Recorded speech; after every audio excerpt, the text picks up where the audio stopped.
gostaria de começar com uma ilustração que um dos ex-presidentes da Coca-Cola utilizou em um dos seus discursos. Ele falou que a vida é como um jogo, que você está o tempo todo fazendo malabarismo com 5 bolas: trabalho, saúde, família, amigos e a parte espiritual. E uma dessas bolas seria a bola de borracha. Com o tempo você descobre que ela cai e não quebra. O restante seriam bolas de vidro. Quando elas caem, elas se quebram, tem consequências. E eu gostaria de te levar à reflexão nessa manhã. Essas áreas da sua vida, qual delas você tem considerado como a bola de borracha? Porque na maioria das vezes nós agimos como se o trabalho fosse a bola de vidro e todo o restante de borracha. E na grande maioria, a vida espiritual nós tratamos como se fosse uma bola de borracha. E na realidade, essa vida, essa área, essa parte espiritual da nossa vida, o nosso relacionamento com Deus, a nossa intimidade com Deus, ela dá uma base, ela dá um suporte para todo o restante, para todas as outras áreas. E, na minha opinião, é a mais importante. De repente, cada um pode ter valores diferentes, mas na minha opinião é a mais importante. E dessa forma, eu queria analisar com vocês a vida de um homem que tratou, num determinado momento da vida, tudo em equilíbrio, todas essas áreas em equilíbrio. Ele estava fazendo o seu malabarismo, vamos dizer assim, de forma exuberante, e ele descuidou dessa parte espiritual e quebrou tudo. Todas essas bolas, vamos dizer que são bolas de vidro, foram quebradas. Porém, ele conseguiu, por um determinado momento, remanejar isso, esconder alguma sujeira por debaixo do tapete e continuar levando algumas áreas como se estivesse tudo bem, mas não está. Se a parte espiritual não estiver bem, uma hora vai ter consequência, uma hora tem sequelas. E eu gostaria de meditar com você nessa manhã no Salmo 51, falar um pouco sobre Davi. Todos nós conhecemos a história de Davi. Quem ainda não leu na Bíblia já deve ter assistido na novela da Record, né? A história de Davi. E lá em 2 Samuel, só para a gente entender, sei que muitos já conhecem, lá em 2 Samuel, capítulo 12, ilustra o contexto que esse salmo foi escrito. Davi, ele adulterou e logo em sequência ele cometeu um assassinato, ele planejou todo o assassinato, né, de Urias. E o profeta tem que chegar até ele e propor uma parábola para que a consciência dele pudesse voltar, porque ele estava com a mente completamente cauterizada. Dos erros dele até ele começar a escrever esse salmo, levou aproximadamente 1 ano. Ele tentou remanejar as coisas, ficou com essa sujeira debaixo do tapete, sem a plena comunhão com Deus, mais ou menos durante 1 ano. E o profeta chega até ele, propõe a parábola, ele se escandaliza com a parábola. Esse homem aí que você está dizendo, ele tem que morrer. O profeta vira para ele e fala: esse homem é você, Davi. Esse homem é você. Então você vê que um camarada que tinha tudo na mão, plena comunhão com Deus, como que estava a mente do cara? Ele havia se tornado um fariseu, se nós trouxermos para a linguagem de hoje. Ele com a sujeira debaixo do tapete, o profeta propõe para ele lá, tinha um homem rico e um homem pobre. E o homem rico, ele tinha muito gado, tinha muitas ovelhas, e o homem pobre só tinha uma cordeirinha, que comia com ele, foi criado com os filhos dele, e chega um viajante. Quando chega esse viajante, o rico, em vez de matar do que ele tinha, ele pega a cordeirinha do homem pobre, mata e serve para esse viajante. E Davi se escandaliza, esse homem tem que morrer. E era o que ele tinha feito. Era o que ele tinha feito. Eu não sei como está a sua vida nessa manhã, como você tem tratado essas áreas da sua vida, como você tem tratado a área espiritual. De repente não está aqui no ponto que Davi chegou, de ter cometido um adultério ou de ter cometido um assassinato, mas às vezes tem coisas que nós vamos deixando de resolver, vamos deixando de priorizar essa parte espiritual, vamos deixando de lado, deixando debaixo do tapete, e na hora que a gente vê tem um monte lá que está impedindo essa plena comunhão que Deus quer comigo e contigo, porque Deus quer se relacionar conosco. E não um relacionamento parcial, porque Davi ele continuou normalmente prestando culto, ele continuou normalmente achando que estava tudo certo na vida dele, que aquilo ali não estava errado, até o profeta chegar e confrontar ele.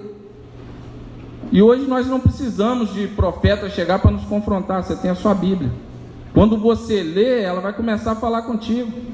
E às vezes, pela misericórdia e graça de Deus, Deus nos usa também para levar você à reflexão, como eu também refleti durante a semana inteira nesse salmo. O que tem na minha vida que eu posso melhorar? Será que eu estou priorizando a coisa certa? Será que eu estou priorizando a parte espiritual realmente? Será que eu estou colocando o trabalho na frente da família? Porque quando nós perdemos o discernimento espiritual, você inverte todo o restante. Todo o restante é invertido. Se você perder o discernimento espiritual, consequentemente, o restante vai vir ao caos. Então é nesse contexto, depois que o profeta confronta Davi, que ele tem esse choque de realidade, que ele vem para escrever o Salmo 51, que eu gostaria de meditar com você nessa manhã. Tem misericórdia de mim, ó Deus, por teu amor, por tua grande compaixão. Apaga minhas transgressões, lava-me de toda a minha culpa, purifica-me do meu pecado, pois eu mesmo reconheço as minhas transgressões, e o meu pecado sempre me persegue. Contra ti, só contra ti pequei, e fiz o que tu reprovas, de modo que justa é a tua sentença, e tens razão em condenar-me. Sei que sou pecador desde que nasci, sim, desde que me concebeu minha mãe. Sei que desejas a verdade no íntimo, e no coração me ensinas a sabedoria. Purifica-me com sopo e ficarei puro, lava-me mais branco do que a neve serei. Faze-me ouvir de novo júbilo e alegria, e os ossos que esmagaste exultarão. Esconde o rosto dos meus pecados, e apaga todas as minhas iniquidades. Cria em mim, ó Deus, um coração puro, e renova dentro de mim um espírito estável. Não me expulses da tua presença, nem tires de mim o teu Santo Espírito. Devolve-me a alegria da salvação, e sustenta-me com o espírito pronto a obedecer. Então ensinarei os teus caminhos aos transgressores, para que os pecadores se voltem para ti. Livra-me da culpa dos crimes de sangue, ó Deus, Deus da minha salvação, e a minha língua aclamará a tua justiça. Ó Senhor, dá palavras aos meus lábios, e a minha boca anunciará o teu louvor. Não te deleitas em sacrifícios, nem te agradas em holocaustos, senão os traria. Os sacrifícios que agradam a Deus são um espírito quebrantado, um coração quebrantado e contrito, ó Deus, não desprezarás. Por tua boa vontade faz Sião prosperar. Ergue os muros de Jerusalém, então te agradarás dos sacrifícios sinceros, das ofertas queimadas e dos holocaustos, e novilhos serão oferecidos sobre o teu altar. Na primeira parte desse salmo, nós vemos Davi clamando por misericórdia. Ele tem aquele choque de realidade e já começa a clamar por misericórdia. E aqui eu inicio o meu primeiro ponto: reconhecer, admitir. Seja lá como estiver a sua vida nessa manhã, se você inverteu valores, se no meio desse equilíbrio com as áreas da sua vida você deixou quebrar algumas coisas, principalmente na parte espiritual, que você venha nessa manhã admitir o teu erro, que eu venha nessa manhã admitir os meus erros. É o primeiro passo. E eu vejo aqui que ele clama por misericórdia, mas entende que ele merece o juízo. Ele entende que o pecado dele contra Urias, contra Batseba, foi um pecado grave, mas que o maior pecado foi contra Deus. E todos os nossos erros são contra Deus. Então aqui ele tendo esse entendimento, que Deus não é obrigado a exercer misericórdia sobre a minha vida e sobre a tua vida, Ele não é obrigado. Se Ele fosse obrigado, seria justiça, não misericórdia. Muita gente tem confundido isso. Deus é bondoso, Deus é amoroso, Deus é misericordioso, é assim. Ele não é obrigado a exercer misericórdia, porque se fosse obrigação dele, seria justiça. Mas nessa manhã, Ele tem misericórdia de nós pelo seu grande amor. Nessa manhã, seja qual for o teu problema, seja qual for o meu problema, Ele tem misericórdia de nós pelo seu infinito amor, não porque nós merecemos. Então o juízo que você e eu merecíamos nessa manhã, Ele passa de nós. Isso é misericórdia. São essas misericórdias que nos alcançam a cada dia. Está lá em Lamentações, no capítulo 3, que as misericórdias do Senhor são a causa de não sermos consumidos, de forma que eu não sou mais santo que você, nem você é mais santo de quem está do lado. Não interessa se o seu pecado seja um adultério ou se seja um assassinato, você está aqui, eu estou aqui, porque a misericórdia de Deus nos alcançou. O juízo que nós merecíamos, Ele passou de nós. Então todos nós hoje carecemos dessa misericórdia. É através dessa misericórdia que nós nos relacionamos com Deus. Não é porque eu sou bom, não é porque você é bom. Nós não somos melhores do que aqueles que ainda não entenderam o Evangelho, estão caídos lá fora. As misericórdias de Deus também podem alcançar eles. Nós temos que falar do amor de Deus para eles. Então, o fato de nós estarmos aqui não é porque nós merecemos ou porque nós somos melhores que ninguém. Então você vê um camarada que passou um ano com a mente cauterizada, com um adultério e um assassinato escondido debaixo do tapete, vamos colocar assim. Ele, depois da palavra ali de Natan, ele começa a entender quem é ele, que ele já foi gerado em pecado. Para nós mudarmos, às vezes falta autoconhecimento. Parece um paradoxo, mas para você mudar, você só vai mudar quando você aceitar quem você é. Quando você aceitar quem você é, você consegue de repente ser melhor. Fora isso, enquanto nós não entendermos, não enxergarmos onde nós estamos, nosso estado, que nós já nascemos em pecado, assim como Davi aqui entende, ele mostra um autoconhecimento da natureza dele.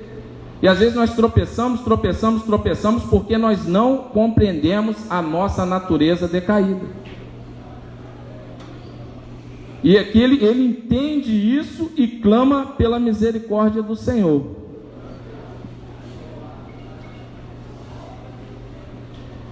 E aqui eu passo para o segundo ponto, que é o ponto da restauração. Tornar inteiro aquilo que estava destruído. Deus pode fazer isso na sua vida nessa manhã. Aliás, somente Ele pode fazer isso. E às vezes nesse malabarismo com as áreas da nossa vida, é normal, nós erramos. Nós pecamos, assim como Davi pecou, e nós deixamos algumas áreas quebrar. E somente Deus pode tornar inteiro aquilo que foi quebrado.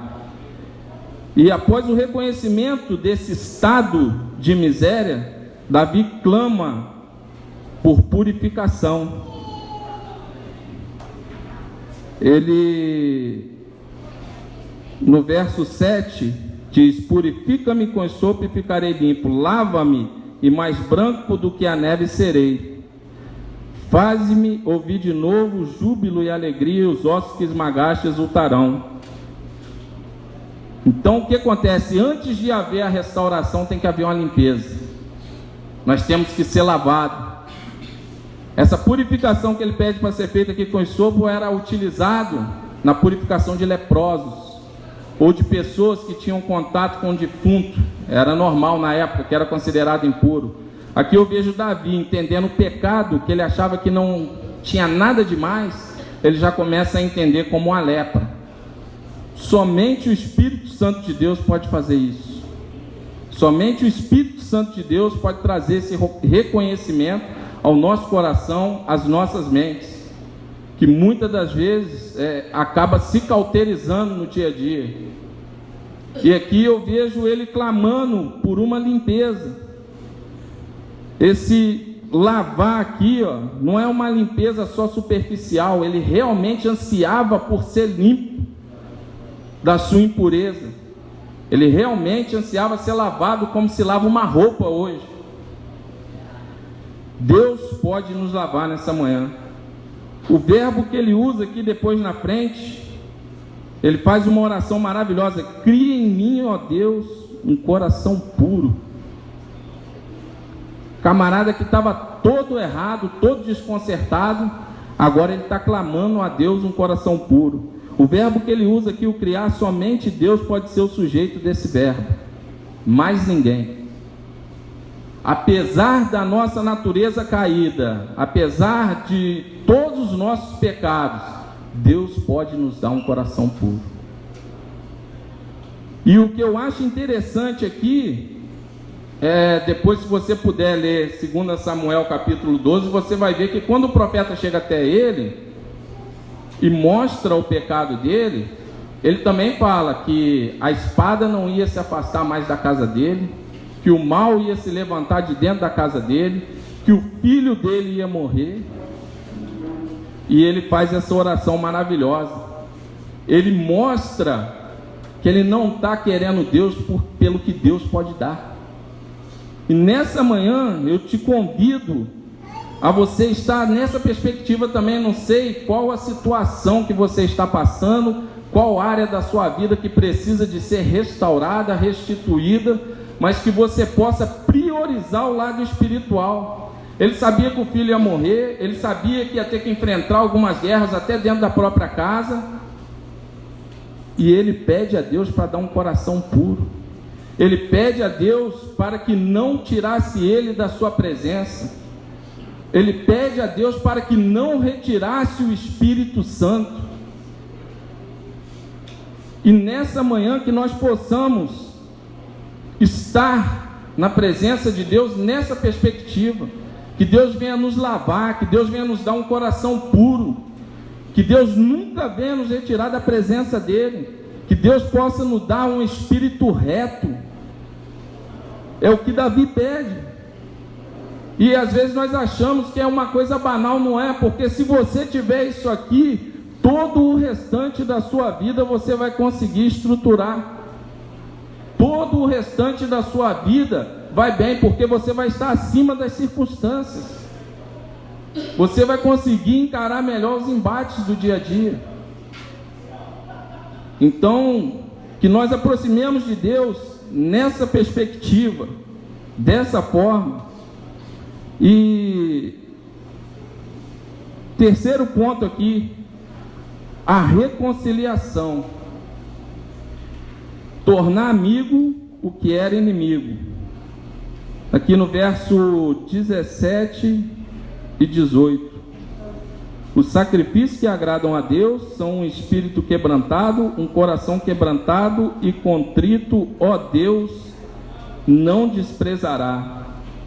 Por tua boa vontade faz Sião prosperar, ergue os muros de Jerusalém. Davi aqui, ele entende que por mais que ele tentasse fazer alguma coisa, por mais que ele pudesse fazer vários sacrifícios. Ele tinha muitos bens. Ele poderia aqui chegar e ver o melhor, tirar o melhor para pegar e oferecer em holocausto a Deus. Mas ele entende que isso não seria suficiente. A lei cerimonial não era capaz de cobrir o pecado de Davi. Segundo a lei cerimonial, os 2 crimes que ele cometeu eram passíveis de morte. E às vezes você está aqui nessa manhã achando que para você pode não ter mais jeito. Seja lá qual for o teu problema, Deus é a solução. Seja lá qual for a área da tua vida que está abalada, Deus é a solução. O camarada lá atrás, onde a graça de Deus ainda não era tão explícita como hoje, ele entende isso aí. E hoje nós temos dificuldade de entender a graça de Deus. Com toda a informação que nós temos, com tudo aquilo que Deus tem nos dado, tem se revelado a nós, nós temos dificuldade de entender a graça de Deus. Tem gente que às vezes comete um erro aqui, outro ali, e entra em determinadas situações que acha que não tem mais jeito, que para mim não tem mais solução. A graça de Deus é o suficiente para você e para mim nessa manhã. A graça de Deus, ela te cobre, seja lá qual for o teu problema, seja lá qual for o teu pecado, seja lá o que ficou aí para trás, debaixo do tapete, seja lá o que estiver impedindo o seu relacionamento mais íntimo com Deus. A graça de Deus, ela é suficiente nessa manhã. Ela te basta. Ela te basta nessa manhã. O poder dele se aperfeiçoa na fraqueza. Quando nós reconhecemos o nosso estado, quando nós clamamos a Deus e entendemos que nós dependemos somente de Deus, é aí que ele começa a agir. Enquanto nós achamos que dá para fazer, que com as nossas forças vai, que dá para a gente dar um jeitinho, dá para a gente dar uma solução, enquanto você não colocar para fora aquilo que ficou debaixo do tapete, realmente não tem solução, né? Agora, quando você externa aquilo ali, como Davi externou o pecado dele, acabou o efeito daquilo. E ele entende lá atrás a graça de Deus, que nós temos dificuldade de entender até hoje. A graça de Deus, ela me alcançou, ela te alcançou, e às vezes a gente tem dúvida se a graça de Deus alcança um assassino. Tem crente que tem coragem de postar: bandido bom é bandido morto. Não, bandido bom é bandido convertido. Bandido bom é bandido que ouviu a palavra de Deus, se arrependeu dos pecados e começa a caminhar numa nova perspectiva de vida. Por quê? Você acha que a graça de Deus é só para mim, é só para você? Você acha que a graça de Deus não é suficiente para transformar aquele que está perdido, aquele que perdeu o rumo? Aí nós pegamos, queremos dar uma de Bíblia, que entendemos bastante de Bíblia. Olha quem era Paulo, meu irmão. Olha o que Davi fez. Aí às vezes um policial mata um bandido, ou um bandido mata um outro lá numa troca de tiro, ou seja lá o que for. Não estou fazendo apologia a isso não. Eu estou só dizendo que é Deus quem escolhe, e que não cabe a mim e você mensurarmos o que a graça dele cobre ou deixa de cobrir.